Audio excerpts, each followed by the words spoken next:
नमस्कार मंडळी. तर मी आज बनवत आहे पोळी, म्हणजेच आपली चपाती.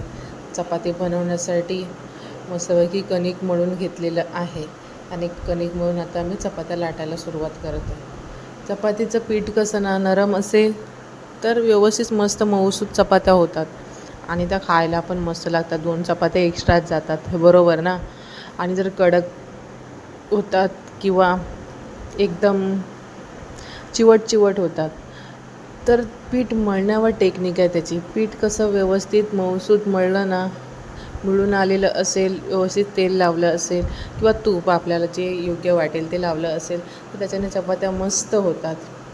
मस्त पातळ लाटता देखील येतात आणि खाता देखील येतात. तर अशा करून आम्ही तिघंजणच आहेत तर 4-5 चपात्या आमच्यासाठी लागतात.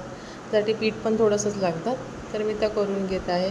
ते स्वराज मध्ये मस्ती करत आहे. आई हे कर, आई ते कर, असं तसं, आई खेळायला ये, असं कर. आता आपलं काम थोडे आपल्याला सुटलं आहे, काम तर करायचंच आहे.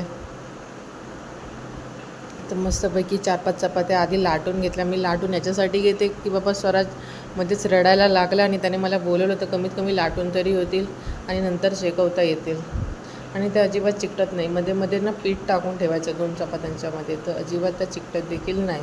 तेवढं काम तरी आपलं कंप्लीट होतं त्याच्यामुळे. कारण घरी तो कोण नाही आमच्या, मी आणि माझे हजबंडच असतो आणि स्वराज. तर त्याला बघावं लागतं.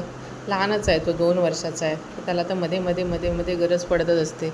2-2 मिनटाला बघायला, आई काय करते. इथे बघू शकता तवा तापायला ठेवलेला आहे. ते तापल्यानंतर मग त्याच्यावर चपाती टाकायची आहे. मस्तपैकी दोन्ही साईडने खरपूस भाजायची आहे आणि व्यवस्थित भाजली. भाजण्यावर देखील आहे. म्हणजे जर अर्धवट भाजली तर चपातीला काही चांगली चव लागत नाही. चपाती व्यवस्थित भाजली ना तर खायला पण मस्त लागते.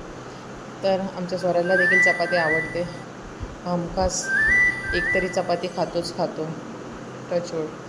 आणि खूप हुशार आहे तो. 2-2 मिनटांनी बघेल काम किती बाकी आहे आणि बघायला येतो आहे जातो आहे. चपातीचा डबा पण आमचा एकदम छोटासाच आहे, 3-4 चपात्यांच्या हिशोबाने. मस्तपैकी फोल्ड करून चपात्या ठेवते. ती सकाळची भाजी आहे ती काढून ठेवली आहे मी. भाजी वगैरे काय आम्ही टाकत नाही किंवा काहीही उरलं तरी टाकत नाही. कारण अन्न हे पूर्ण ब्रह्म आहे, कधीही फेकू नये. आणि बघितलं आहे मी, अनुभव माझा, कधी काही चुकून टाकलं किंवा खाल्लं नाही, अर्धवट सोडून दिलं तर मला नेक्स्ट टाईमला उपाशी राहण्याची वेळ येते. ते मी डेअरी मिल्क काढली आहे. म्हटलं स्वराजला चल 2 तुकडे खा तोपर्यंत.